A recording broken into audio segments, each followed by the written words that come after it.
নমস্কার, আদাব। Crime petrol দস্তকে আপনাদের সবাইকে স্বাগত।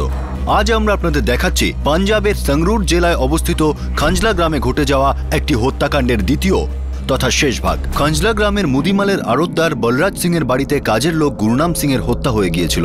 বলরাজ সিং আর তার পরিবারের সবাই তখন বাড়ির ছাদে ঘুমোচ্ছিল। কোনো একটা আওয়াজে বলরাজ সিং এর ঘুম ভেঙে যায়। বলরাজ সিং দুষ্কৃতীদের দেখে ফেললে তারা বাড়ি থেকে পালিয়ে যায় অন্য কারো কোনো ক্ষতি না করেই। বলরাজ সিং একজন দুষ্কৃতীর হাত থেকে বন্দুক ফেলে দিতে সক্ষম হয়। পুলিশ তদন্তে জানতে পারে যে ড্রয়িং রুমে শুয়ে থাকা গুরনামের মৃত্যু শ্বাসরোধ করে করা হয়েছে। আরও জানা যায় যে ঘরের অন্য কিছুতে তারা হাত পর্যন্ত লাগায়নি, এমনকি ফোর্স এন্ট্রি করারও চিহ্ন পাওয়া যায়নি। আর সবচেয়ে আশ্চর্যের ব্যাপার হলো জানলা এবং দরজার উপর আঁকা কুড়ুলের চিহ্ন, যার সম্পর্কে পরিবারের কারো কিছু জানা ছিল না। শুধুমাত্র বলরাজ সিং এর মেয়ে শগুনি কুড়ুলের চিহ্ন সম্পর্কে জানত। আর সে পুলিশকে বলে যে এই চিহ্ন এক সপ্তাহ আগে সে দেখেছিল এবং এই চিহ্ন গুরনামই এঁকেছিল। পুলিশ জেলার প্রত্যেক খোঁচরকে জিজ্ঞাসাবাদ করে, কিন্তু এই কেসের সঙ্গে জড়িত কোনো কিছু প্রমাণ পায় না। পুলিশ আরো জানতে পারে যে গুরনাম 6 মাস আগেই বলরাজের বাড়িতে কাজে লেগেছিল। গুরনামের বাবা লখবীর সিং বলরাজ সিং এর দোকানে গত 15 বছর ধরে কাজ করছে। খোঁচরদের কাছ থেকে পুলিশ এটাও জানতে পারে যে বলরাজ সিং এর সাথে 2 বছর আগে কারো শত্রুতা ছিল। আর এই শত্রুতার কারণ ছিল বলরাজ সিং এর মেয়ে শগুন আর ওই গ্রামের একটি মোবাইলের দোকানের মালিক চরণ সিং এর মধ্যে প্রেম। কিন্তু এই সম্পর্কে বলরাজের সায় ছিল না, কেননা সে নিচু জাতের ছিল। যখন বলরাজ দেখতে পেল যে তার মেয়ের উপর সে লাগাম টানতে পারছে না, তখন সেই মামলা পঞ্চায়েতের সামনে রাখে। আর পঞ্চায়েত চরণ সিং আর তার পরিবারকে গ্রাম ছাড়া করার নির্দেশ দেয়। পুলিশ চরণ সিংকে জিজ্ঞাসাবাদ করার জন্য বেরিয়ে পড়ে, যারা এখন 2.5 কিলোমিটার দূরে কাঞ্জলি গ্রামে থাকে। কিন্তু পুলিশ যখন চরণ সিং এর বাড়িতে যায়, তখন পুলিশ জানতে পারে যে চরণ সিং এর বিয়ে হয়ে গেছে আর তার সাথে গত 2 বছর ধরে শগুনের কোনো সম্পর্ক নেই। তদন্ত এই বিষয়ে কোনো নির্দিষ্ট লক্ষ্যে পৌঁছতে পারছিল না। ঠিক তখনই বলরাজ সিং একদিন পুলিশ স্টেশনে এসে বলে যে তার বাড়ির সিন্দুক থেকে 2 লাখ টাকা ক্যাশ আর 7 লাখ টাকার কাছাকাছি গয়না চুরি হয়ে গেছে। চুরি হয়েছিল কিন্তু সিন্দুক ভাঙা হয়নি। মনে হয় চাবি দিয়ে সিন্দুক খোলা হয়েছিল। যদি এমনটাই হয় তাহলে ওই সশস্ত্র দুষ্কৃতীরা চাবি কোথায় পেল? আর দ্বিতীয় কথা, সিন্দুক ভিতরের ঘরের দিকে ছিল আর ওখানে দুষ্কৃতীরা পৌঁছানোর সুযোগই পায়নি। তাহলে কি চুরি হামলা হওয়ার আগে হয়েছিল, নাকি ঘরের কোনো ব্যক্তি এতে যুক্ত ছিল? বলরাজ সিং বলেছিলেন যে ওনার এখানে গুরনামের আগে একজন কাজের লোক কাজ করত, তার নাম ছিল নামদেব। নামদেব যখন বিয়ে করার জন্য কাজ ছেড়ে চলে যায়, তখনই গুরনামকে তার জায়গায় কাজে রাখা হয়েছিল। বিয়ের পর নামদেব তার স্ত্রী মানসীর সাথে আবার ফিরে আসে, কিন্তু নামদেব আর গুরনামের মধ্যে কোনো রকম তিক্ততা বা ঝগড়া ছিল না। 2 মাস বাদে হঠাৎ একদিন নামদেব কাজ ছেড়ে চলে যায় আর কারো কিছু জানা ছিল না যে ও কোথায় গেছে। তাহলে কি নামদেব আর গুরনাম দুজনে মিলে চুরি করেছে আর তারপর নামদেব গুরনামকে ধোঁকা দিয়েছে? তাহলে কি চুরি আগে হয়েছিল আর গুরনামের হত্যা পরে হয়েছিল? পুলিশ এইসব প্রশ্নে দিশাহারা হয়ে পড়ে। পুলিশ নামদেবের খোঁজে তার গ্রাম কোহলায় গিয়ে পৌঁছয়, যেটা কিনা জলন্ধরের মধ্যে পড়ে। আর অন্যদিকে বলরাজ সিং এই চুরির ব্যাপারে কিছুই বুঝতে পারছিল না। সে ধরে নিয়েছিল যে গুরনাম এই চুরির ষড়যন্ত্রে যুক্ত ছিল। আর ওদিকে পুলিশ নামদেবের বাড়িতে পৌঁছয়। সেখানে তার মা বলেন যে 3 মাস আগে নামদেব পালিয়ে বিয়ে করে আর সেদিন থেকে উনি নামদেবের মুখ পর্যন্ত দেখেননি। এবার তারপর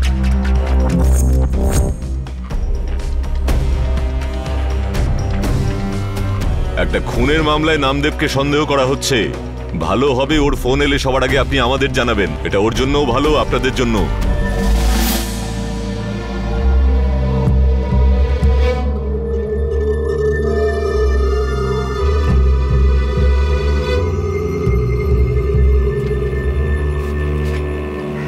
এই কুড়ুলের চিহ্ন কে লাগিয়েছে?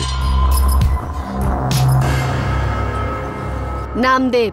এটা কি বলুন, মানেটা কি এর? এটা ওই হতচ্ছাড়ারই কাজ।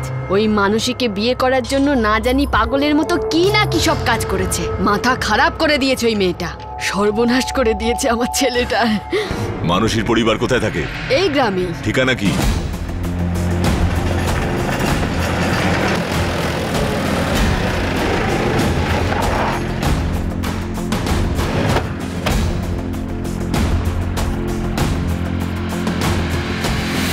ও 1 নম্বরের বদমাইশ ওই নামদেব। আমাদের সাদাসিধে মেয়েটাকে ফুসলিয়ে নিয়ে গেছে, বিয়েও করে নিয়েছে। ওকে কোথাও দেখতে পেলে না, কাটারি দিয়ে কেটে ফেলবো। নাবালিকা মেয়ে আমার, থানাতে তো রিপোর্টও করেছিলাম আমি।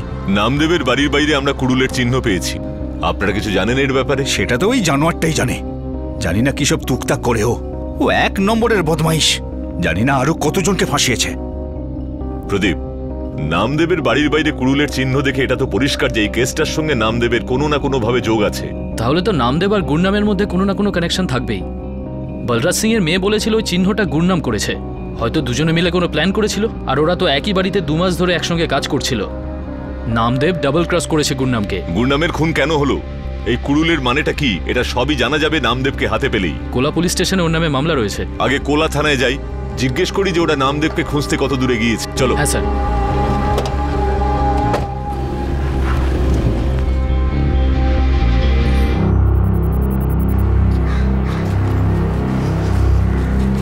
এই নাও চা। শোনো একটু, হ্যাঁ একটা কথা বলো তো। হ্যাঁ বলো। যখন নামদেব আর ওর বউ মানুষই আমার এখানে কাজ করতো, তখন গুডনামও তো এখানেই ছিল।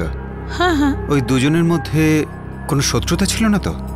এরকম কোনো ঘটনা তুমি দেখেছো বা শুনেছো? না গো না, নামদেব আর মানুষই তো খুব ভালো মানুষ ছিল। গুরনামের সঙ্গে তো কখনো কোনো ঝগড়াঝাটি করেনি ওরা, বরং গুরনাম তো নামদেবের জায়গা নিয়ে নিয়েছিল। তাও কোনো রাগ দেখিনি আমি। কিন্তু তুমি কেন জিজ্ঞেস করছো? আমি ভাবছিলাম যে এসব কিছু ওরা প্ল্যান করে করেনি তো, আর এই পুরো নাটকটা আমায় বোকা বানানোর জন্য করেছে। হায় ভগবান, আরে এসব তো ঠাকুরই জানে। তাছাড়া একটা ব্যাপার আছে, শাগুন মানুষের সঙ্গে খুব মিশে গেছিল, আরে খুব কথা বলতো দুজনে। আমিও ভাবলাম কথাবার্তা বলে যদি ওই চরণকে ভুলে যাবে।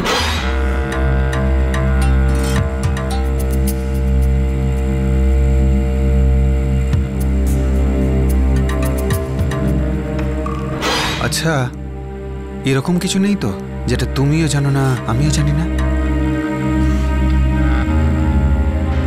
বাবা, আমার মনে হয় না যে মানুষই বা নামদেব এরকম কিছু করার কথা ভাবছিল। আর যদি এরকম কিছু হয়েও থাকে তাহলে আমি এ ব্যাপারে কিছুই জানি না বাবা। ঠিক আছে রে, তুই তোর কাজ কর, যা বস।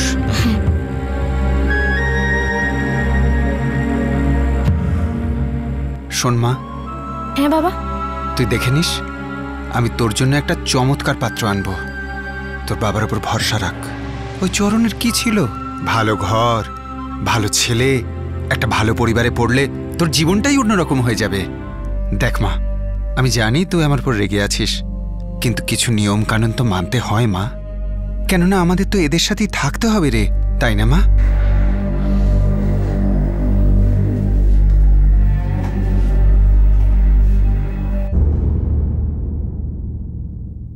মানসীর বাবা কমপ্লেন লিখিয়েছিলেন। আমরা নামদেবকে ধরার অনেক চেষ্টা করেছি, খোঁচারও লাগিয়েছি, কিন্তু এখনো পর্যন্ত কোনো খবর পাওয়া যায়নি। কিন্তু আমরা চেষ্টা করে যাচ্ছি। এই কুড়ুলের চিহ্নটা কি কিছু জানেন? এটা ওই বাড়িতে পেয়েছি যেখানে খুন হয়, যেখানে নামদেব কাজ করত। আর মুশকিলের ব্যাপার হলো নামদেবের বাড়ির বাইরে ওই চিহ্নটা আছে, কিন্তু বলরাজের বাড়িতে এই চিহ্নটা গুরনাম বানিয়েছিল, যে খুন হয়ে গেছে। মনে হচ্ছে ওই দুজন কোনো তান্ত্রিকের পাল্লায় পড়েছে। আপনি বলছেন কোনো তান্ত্রিক আছে যে নামদেব আর গুরনামকে এই চিহ্ন বানানোর পরামর্শ দেয়? আগে হ্যাঁ, তা হতে পারে। নামদেবের ব্যাপারে যখনই খোঁজ পাবো আমরা আপনাকে নিশ্চয়ই জানাবো। Thank you very much. Thank you sir. Thank you. Pradip, আমাদের খোঁচরদের কাজে লাগাও। হ্যাঁ স্যার। খোঁজ নাও কোন তান্ত্রিক আছে যে এমন চিহ্ন বানানোর পরামর্শ দেয়। স্যার। নামদেব বলরাজের পুরনো কাজের লোক, যে কিনা উধাও ছিল।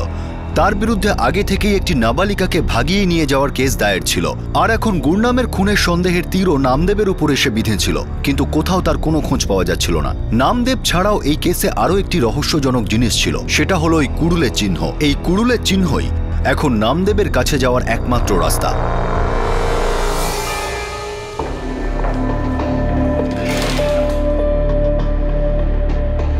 সুরি মহারাজ, জলন্ধরের এক তান্ত্রিক স্যার এই খারাপ নজর টজর থেকে বাঁচার জন্য এসব চিহ্ন লাগানোর পরামর্শ দেন।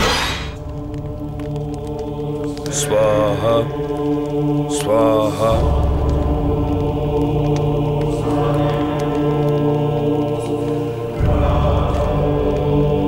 এই কুড়ুলটাই তোমার সমস্যার সমাধান করবে, সব ভালো হবে।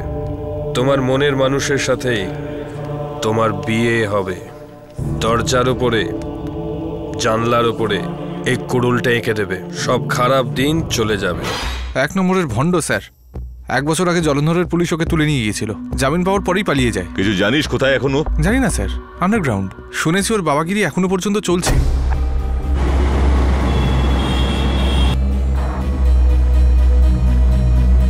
একটা ফ্রড কেসে ওকে ধরেছিলাম মোটামুটি 1 বছর আগে।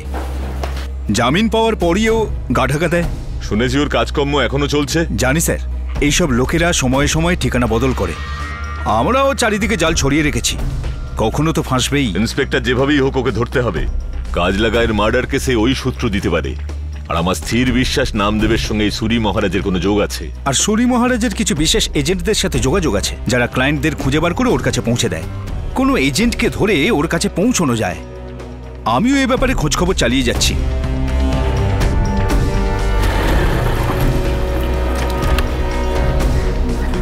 নমস্কার সাহেব।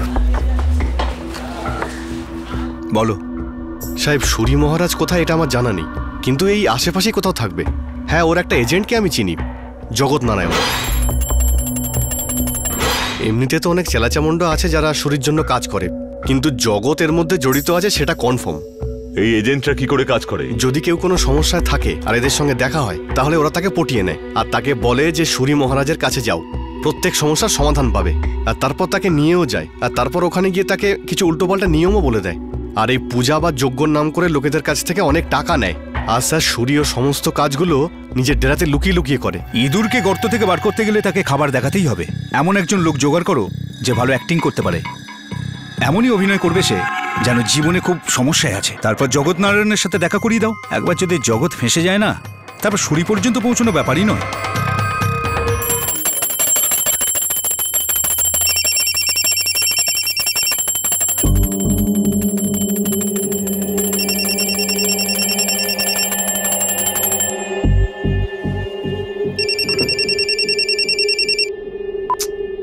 তোকে তো কতবার বলেছি যে 9টার সময় আমার পুজো করার সময়।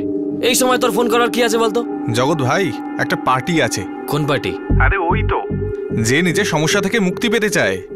আরে অনেক টাকা পয়সা পাওয়া যাবে। কোথায় পেলি?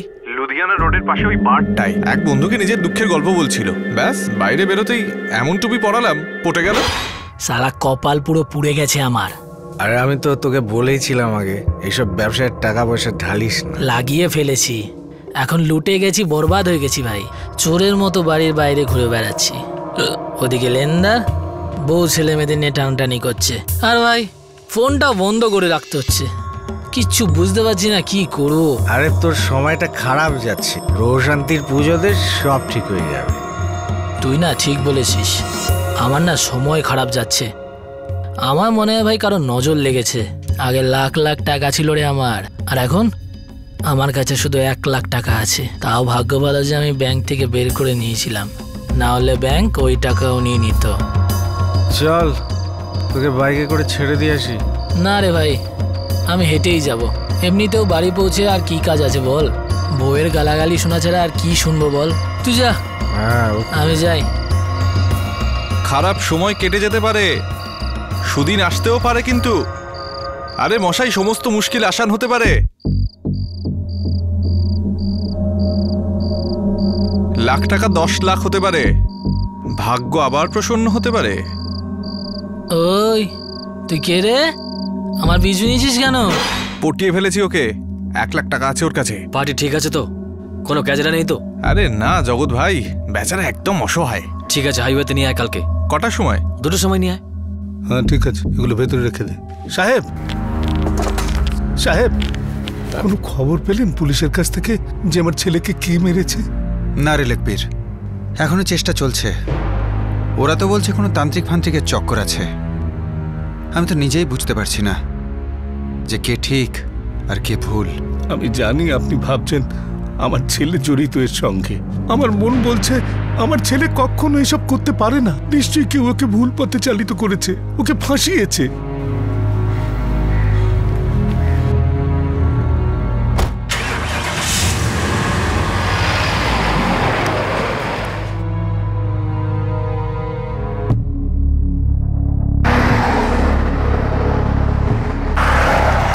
দাদা অনেক সময় লাগছে, এখনো এলো না তো?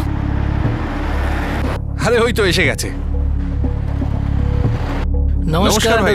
নমস্কার। সুখদেব বাবু, ইনি হলেন আমাদের জগৎ ভাই। ইনি আপনাকে রাস্তা দেখাবেন। এবার উনি আমাকে কোথায় নিয়ে যাবেন? আরে আমাদের মহারাজের কাছে নিয়ে যাবো ভাই। এরকম লুকিয়ে চুরিয়ে কেন দাদা? কোনো ঝামেলা টামেলা নেই তো আবার? না না, আরে আরে কোনো ঝামেলা নেই। মহারাজ ওই ভণ্ড সাধুদের মতন দোকান খুলে বসেননি, খালি দুঃখী মানুষজনকে সাহায্য করেন। আরে আপনি তো খুব লাকি যে মহারাজের সাক্ষাৎ পাচ্ছেন। কোনো প্রবলেম হবে না তো দাদা? ও সুখদেব ভাই, তোমার কি এখন কোনো সমস্যা কম আছে? আর দেখো, যদি তোমার ভরসা না হয় তাহলে বসতে হবে না, কোনো জবরদস্তি নেই। আর যদি মনে হয় তোমার ভাগ্য ফেরাবে তাহলে বসে পড়ো।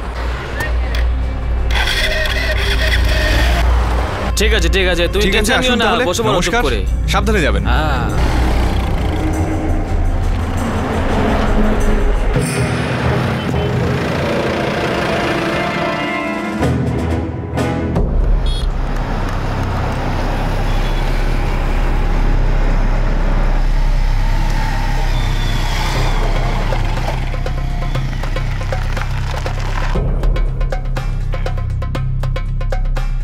আসো ভাই আসো।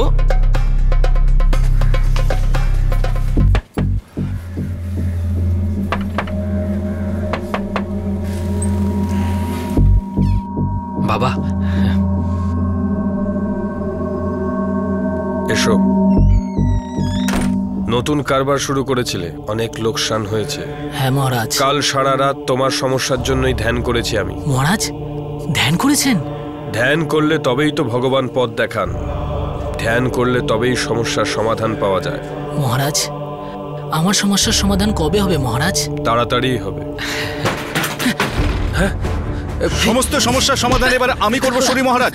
তুমি বাবা খুবই চালাক, ভালো রকম জাল ছড়িয়েছো লোকজনকে ফাঁসানোর জন্য। এবার জেলে বসে করো সমস্ত সমস্যার সমাধান। এই নিয়ে যাও ওকে, চল। শাবাশ, দারুণ অভিনয় করেছো। হ্যাঁ স্যার। এটা ধরো, যাও এবার যাও। আসি।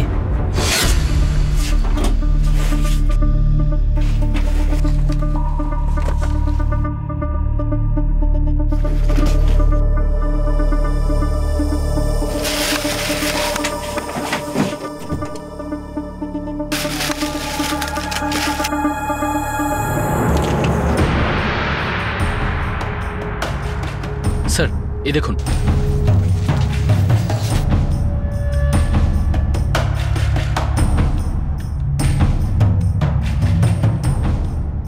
হ্যাঁ ভাই, এই ভণ্ড মহারাজ তো পুরো ইনভলভ। কিন্তু এর মধ্যে নামদেব বা গুরনামের ফটো নেই স্যার।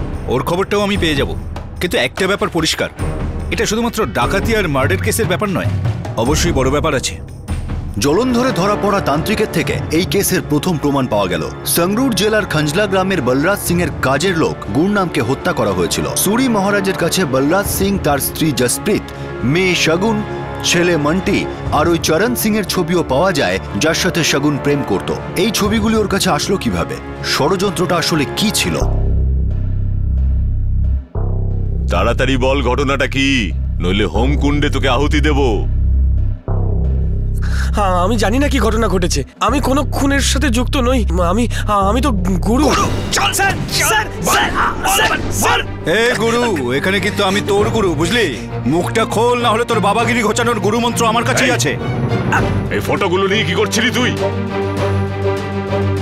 স্যার আমাকে দিয়েছিল স্যার। কে? গুরনাম নাকি নামদেব? স্যার আমি গুরুনামকে চিনি না স্যার।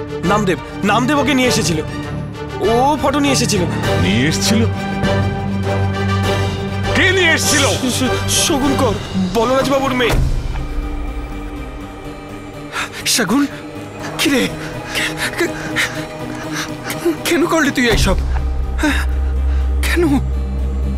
আরে কি পেলি তুই ওই বেচারা গুরনামকে মেরে? বল শগুন।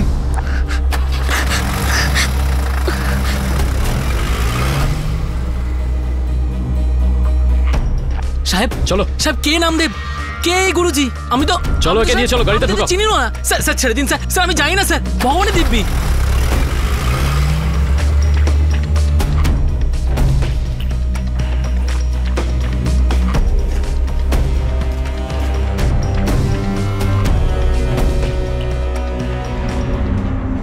তো সুরি মহারাজ ধ্যান করুন আর আমাদের বলুন কি ছিল ষড়যন্ত্রটা। আমি কিছু জানি না স্যার, এই শগুন আমার কাছে এসেছিল, আমি ওর সমস্যাটা শুনেছিলাম। স্যার মায়ের দিব্যি, আমি কিছু জানি না স্যার। কেন মারিয়েছ গুরনামকে? কোথায় নামদেব?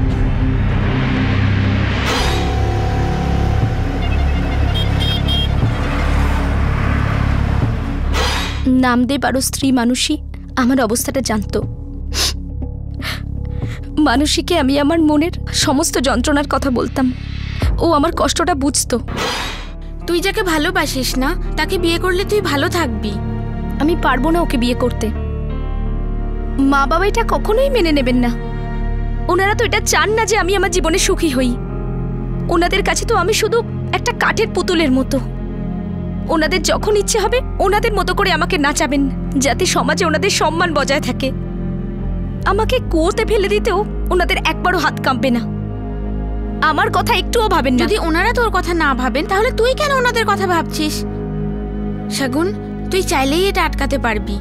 নামদেব আর আমি তাই করেছি, নিজেদের খুশি দেখে বিয়ে করে নিয়েছি। যদি মা বাবার কথা শুনতাম না তাহলে আমরা এক হতে পারতাম না। মানসী, তুই বল আমি এখন কি করব?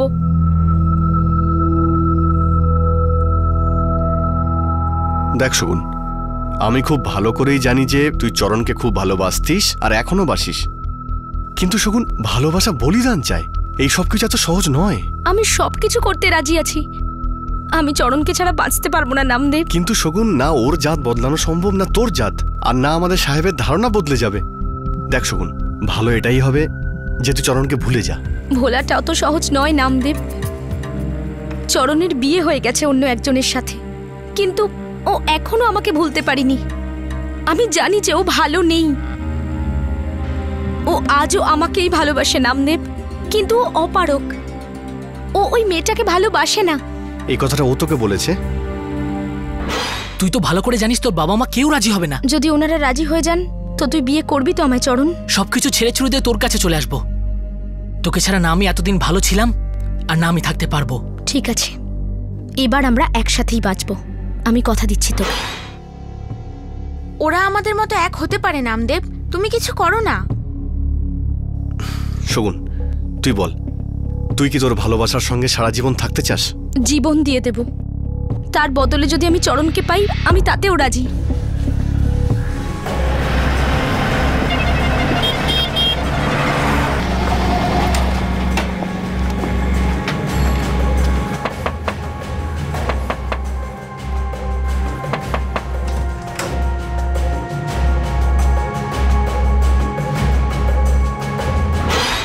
খুব ভালোবাসতাম আমি চরণকে, বিয়ে করতে চেয়েছিলাম ওকে, জীবন কাটাতে চেয়েছিলাম ওর সাথে, আর তার জন্য আমি সবকিছু করতে রাজি ছিলাম, সবকিছু।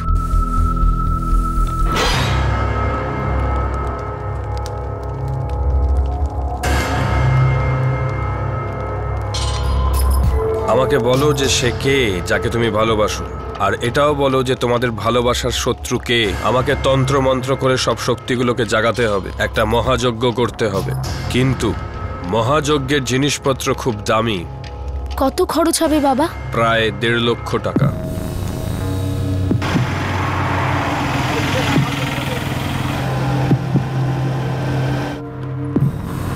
এতগুলো টাকা আমি কোথা থেকে পাবো নামদেব? দেখ শকুন, সাহেবে যে কিছুদিন আগে যে জমিটা বিক্রি করলো, ওই সমস্ত টাকা সিন্ধুকে পড়ে নষ্ট হচ্ছে। তুই যদি সেটা কাজে না লাগাস তাহলে তোর পণের জন্য সে টাকা নষ্ট হবে। ভেবে দেখ তুই, আরে অনেক গয়নাও তো পড়ে রয়েছে সিন্ধুকে, আর চাবি কোথায় সে তো তুই ভালো করেই জানিস।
এই ঘটনাটা জুনের, আর গুরনামের খুন তো আরো 1.5 মাস বাদে হয়েছিল।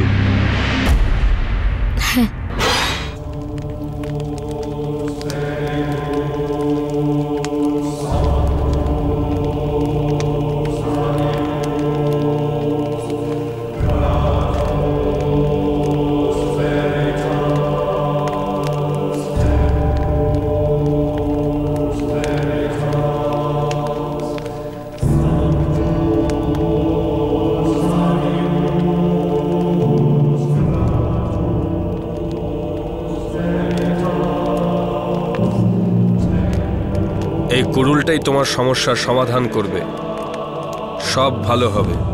তোমার মনের মানুষের সাথেই তোমার বিয়ে হবে। দরজার উপরে, জানলার উপরে এই কুড়ুলের চিহ্নটা এঁকে দেবে। খারাপ দিন কেটে যাবে।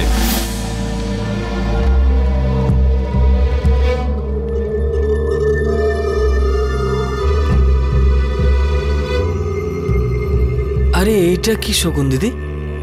মা বলেছে এটা করতে, যাতে কারোর নজর না লাগে। তাহলে তুমি এই গল্পটা বানিয়েছো যে কুড়ুলের চিহ্ন গুন্ডাম বানিয়েছে? যেই করুক না কেন, অশুভ শক্তিকে বাড়ির বাইরে রাখার জন্য করেছিল। কিন্তু তুমি গুন্ডামকে খুন কেন করালে? ও তোমার কি ক্ষতি করেছিল? আমি গুন্ডামকে খুন করতে চাইনি। আমি যেটা চাইছিলাম সেটা কিছুতেই হচ্ছিল না। আমি অনেক অপেক্ষা করেছিলাম, কিন্তু এই ফ্রড বাবার কুড়ুল দিয়ে কোনো কাজই হলো না। সময় লাগবে। আর কত সময় লাগবে? আমার জন্য ছেলে দেখা হচ্ছে, আর আমার বাবা যে কোনো মুহূর্তে যে কারোর সাথে আমার বিয়ে দিয়ে দিতে পারেন। কিছুই পাল্টায়নি ওই কুড়ুল দিয়ে, কিচ্ছু না। আমার মা বাবা যেরকম ছিলেন সেরকমই আছেন। এটা তুমি কি করে বলতে পারো? হতে পারে মন্ত্রের শক্তিতে ওনাদের মত পাল্টে গেছে। কি বলেছো ওনাদেরকে?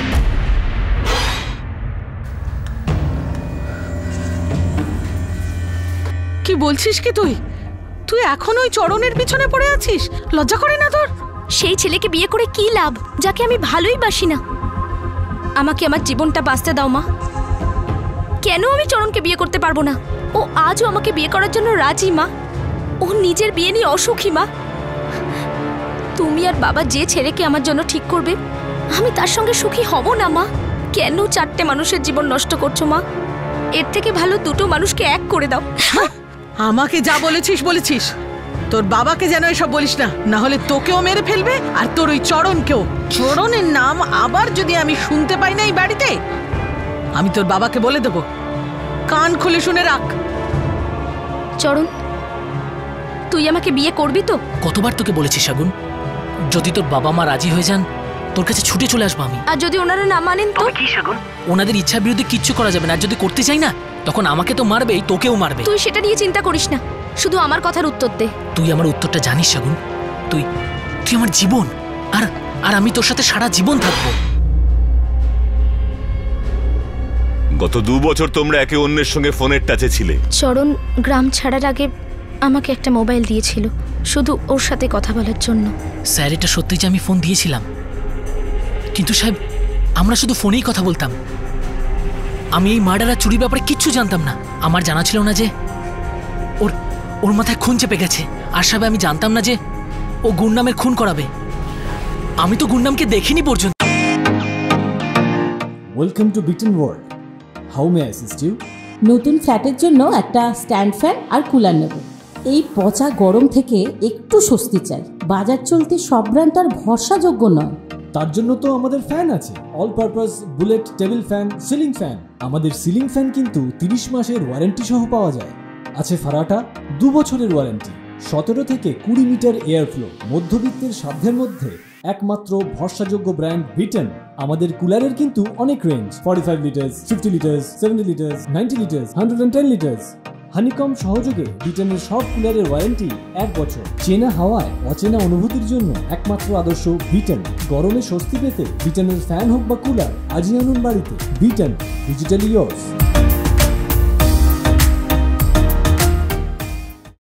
গুরনামকে খুন করলে তো চরণের সঙ্গে বিয়ে কি করে হতো? মারতে চেয়েছিলাম অন্য কারুকে, গুরনাম তো অকারণেই মাঝে চলে এলো।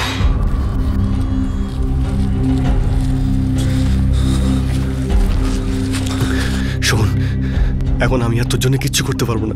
পুলিশ আমার পিছনে পড়ে রয়েছে। আমি আর মানুষ তো লুকিয়ে কোনো রকমে পালিয়ে পাচ্ছি, আর আমরা পুলিশের হাতে পড়লে তো গেলাম জেলে। কিন্তু নামদেব, আমার কাজের কি হবে?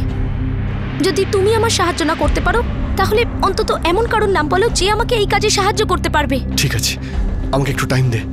আমি তোকে কয়েকদিন পরে ফোন করছি, তারপর 2টো লোকের নাম্বার দেবো তোকে। কিন্তু শোন, তোকে তাদের সঙ্গে নিজে কথা বলতে হবে, একাই। একবার তুই ভালো করে ভেবে দেখ, এই কাজটা সত্যি তুই করতে চাস তো? এখন আর ভেবে কোনো লাভ নেই নামদেব। আর তুমিই তো বলেছিলে ভালোবাসায় বলিদান দিতে হয়।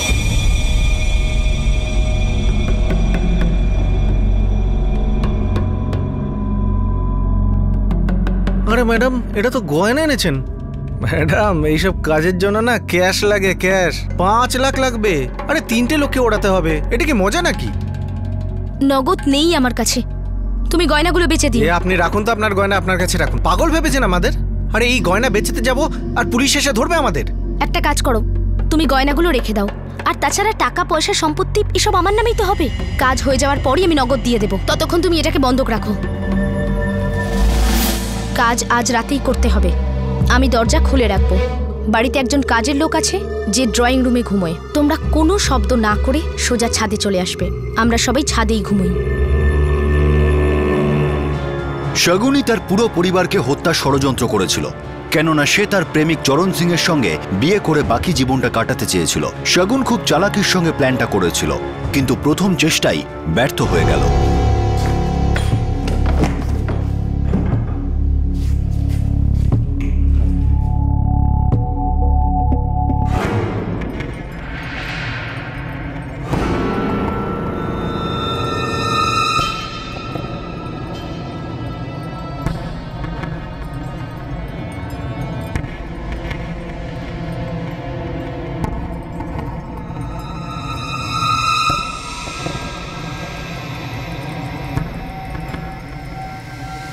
দরজা খোলা আছে, তোমরা ভেতরে চলে এসো, কিন্তু খেয়াল রাখবে যেন একটাও শব্দ না হয়।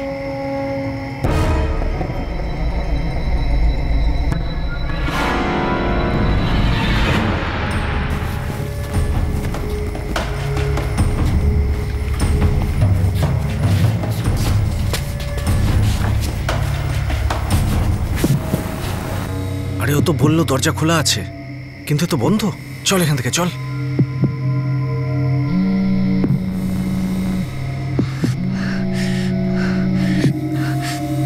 কি হয়েছে? কোথায় তোমরা? আরে একটু আগে তো তুই বললি দরজা খোলা আছে, দরজা তো বন্ধ। এই হতভাগা গুন্ডামটা বোধহয় ঘুম থেকে উঠে পড়েছে। ওই হয়তো খিল লাগিয়ে দিয়েছে। একটা কাজ করো, আজকে ছেড়ে দাও। আমার বারবার নিচে যাওয়া সম্ভব নয়। তোমরা কাল রাতে এসো। আর তারপর দ্বিতীয় চেষ্টা কবে হলো? তার পরের রাতে।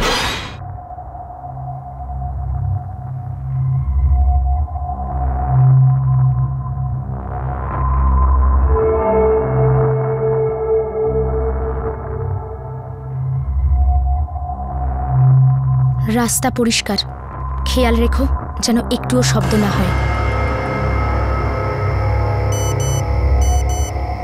রাস্তা পরিষ্কার। এই চল।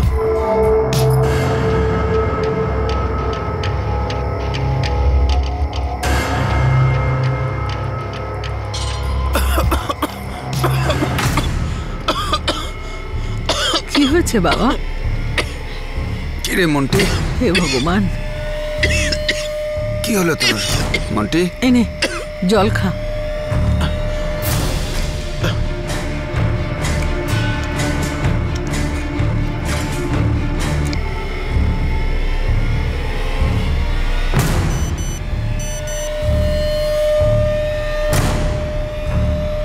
আজ এটাতে নয়, বিপদ আছে। ফিরে যাও তাড়াতাড়ি। এখন ভালো লাগছে বাবা? কাশির ওষুধটা আজকে খেয়েছিস? হ্যাঁ গো। আইসক্রিম কিছু খাসনি তো? কই না তো।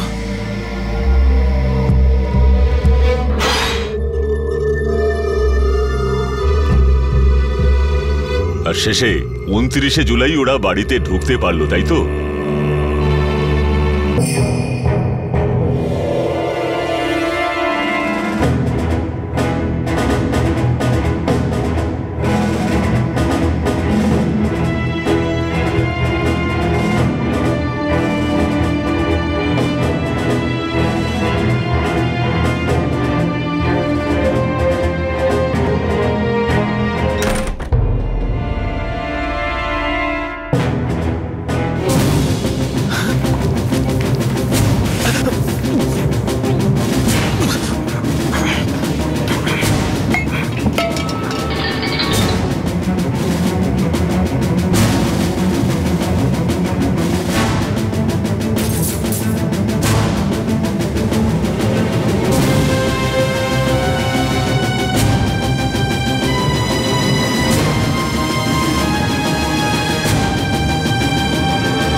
তোমরা করো। এই চালা চালা গুলি চালা। দৌড়ো দৌড়ো এখান থেকে, পালা এখান থেকে। চোর চোর চোর চোর চোর চোর চোর কে আছো? চোর। হে ভগবান, কি হচ্ছে কি? হে ভগবান, কি হলো কি? চোর চোর চোর।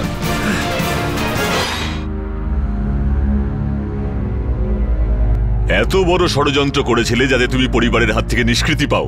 কি ভেবেছিলে তুমি যে নিজের মা বাবার জীবন নিয়ে নিজের প্রেমিকের সঙ্গে নতুন জীবন শুরু করবে? কি ঘৃণ্য চিন্তা তোমার। তোমার কি মনে হয় এসব তুমি তোমার ভালোবাসার জন্য করেছো? একে তুমি ভালোবাসা বলো? একজন নিরপরাধ মানুষের জীবন নেওয়া, যে তোমার প্রেম নিয়েও মাথা ঘামাতো না, ঘৃণা নিয়েও না। স্যার স্যার আমি মানছি যে আমি ভণ্ড। আমি মেয়েটাকে বোকা বানিয়ে পয়সা রোজগার করছিলাম, কিন্তু এই খুনের সাথে আমার কোনো সম্পর্ক নেই স্যার। আমি সত্যি কথা বলছি স্যার। স্যার ভগবানের দিব্যে খেয়ে বলছি, আমি ওর প্ল্যানের ব্যাপারে কিছু জানতাম না। আমাকে ছেড়ে দিন স্যার। এই ভালোবাসার জন্য তুমি তোমার মা বাবার জীবন নিতে চেয়েছিলে। নামদেব আর ওর বউ কোথায়?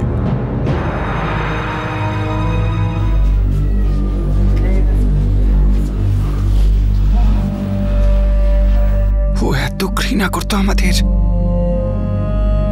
এতটাই যে আমাদের মেরে ফেলার কথাও ভেবেছিল।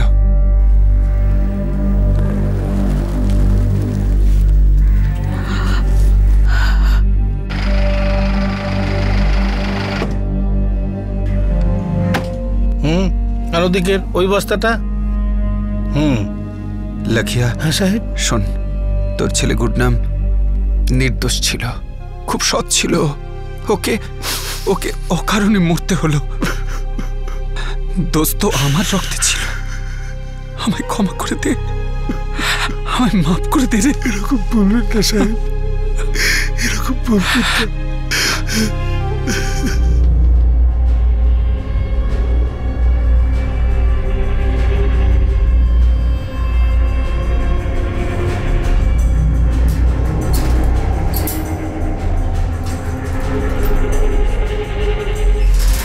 সাহেব সাহেব আমি নির্দোষ সাহেব, আমি কিচ্ছু করিনি।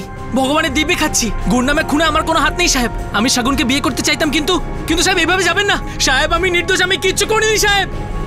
সাহেব আমি নির্দোষ সাহেব। কেন করেছিস মা তুই? আমরা তো তোর ভালোই চাইতাম না।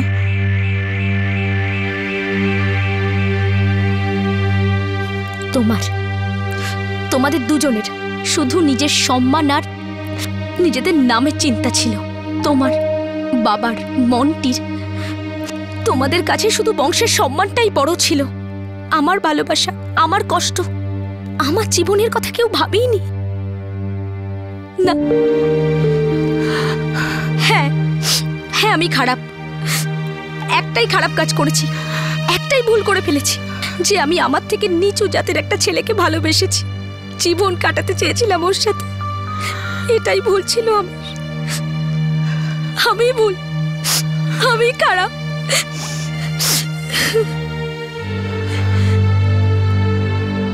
শগুন এখন পুলিশ হেফাজতে আছে, আর ওই 4 দুষ্কৃতীও নামদেব, ভণ্ড সাধু সুরি মহারাজ আর চরণ সিংও হেফাজতে আছে। শগুনের প্রেমিক চরণ সিং নিজেকে নির্দোষ দাবি করছে। এই ঘটনায় চরণ সিং জড়িত ছিল কি না সেই বিষয়ে তদন্ত এখনো চলছে। শগুনের বাবা মা এটা বিশ্বাসই করতে পারছিলেন না যে তাদের নিজের মেয়ে তাদের খুন করার ষড়যন্ত্র করতে পারে। আর সেটা এই জন্যে যে শগুনের নিচু জাতের ছেলের সঙ্গে প্রেমকে তারা মেনে নিতে অস্বীকার করেছে। ব্যর্থ প্রেম প্রায়শই মানুষকে উদাস করে দেয়, আর সেই উদাসীনতা কখনো কখনো একটা ঝড় তোলে, আর প্রায়শই আমরা সেই ঝড়ের আভাস বুঝতে পারি না। বলতে গেলে তো আমরা সবাই বলে থাকি যে জাতি, ধর্ম, সামাজিক প্রতিষ্ঠাকে ভুলে গিয়ে আমাদের সন্তানদের তাদের নিজেদের জীবন বেছে নেওয়ার স্বাধীনতা থাকা উচিত। কিন্তু সত্যি কথা বলতে আজও যখন বিয়ের বিষয়ে কথা ওঠে তখন আমরা জাতপাতের বিষয় থেকে বেরিয়ে আসতে পারি না। প্রাচীনকাল থেকেই জাতপাতের বিষয় চলে আসছে।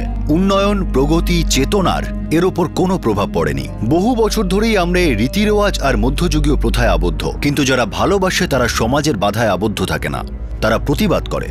আর এই প্রতিবাদের জন্যেই এখনো পর্যন্ত কত না প্রাণ গেছে যারা ভালোবাসে তাদের আর তাদের আত্মীয়দের। পৃথিবীর প্রতিটি ধর্মে সাম্য, সদ্ভাব, ক্ষমা এই বিষয়গুলির অনেক গুরুত্ব দেওয়া হয়েছে। কিন্তু দুঃখের বিষয় হলো যে সবচেয়ে বেশি রক্তপাত ধর্মের নাম করেই করা হয়। শগুনের বাবা মা যদি অন্য জাতের ওই ছেলের সঙ্গেই শগুনের বিয়ে দেওয়ার জন্য রাজিও হয়ে যেতেন তাহলে কি সবকিছু ঠিক হয়ে যেত? যদি মা বাবা মেনেও নিতেন তাহলে গ্রাম আর সমাজের মাথারা আপত্তি করত। কি অদ্ভুত বিষয়, দুজন মানুষের সম্পর্ক আমাদের এখানে দেখতে দেখতেই একটা সামাজিক সমস্যা, একটা ধর্ম সংকট তৈরি করে, তলোয়ার হাতে উঠে যায়, খুন খারাপি হয়ে যায়। আমরা এটা বলছি না যে শগুন যেটা করেছে সেটা ঠিক করেছে, সেটা অনেক বড় ভুল, আর তাকে তার কর্মের ফল ভোগ করতেই হবে। শগুন আবেগের বশে একটা ভুল পদক্ষেপ নিয়েছিল, আর একজন নির্দোষ ব্যক্তি গুরনামের প্রাণ গেল। একটি ভালো ছেলে, একজন সৎ আর নিষ্ঠাবান কাজের লোক, একজন যুবক যার সামনে এখনো পুরো জীবনটা পড়েছিল। শগুনের নিজের পরিবারকে শেষ করার একটা জঘন্য ষড়যন্ত্র একটা ছেলের জীবন কেড়ে নিল। এই ক্রাইমটা কি আটকানো যেত না? আমরা কি সত্যিই উন্নতি করছি? আমরা কি সত্যি প্রোগ্রেসিভ? এইসব প্রশ্নের কি কোনো উত্তর আছে আমাদের কাছে? কাল আপনাদের সঙ্গে আবার দেখা হবে ক্রাইম পেট্রোল 10 থেকে আরও একটা নতুন কেসের সঙ্গে।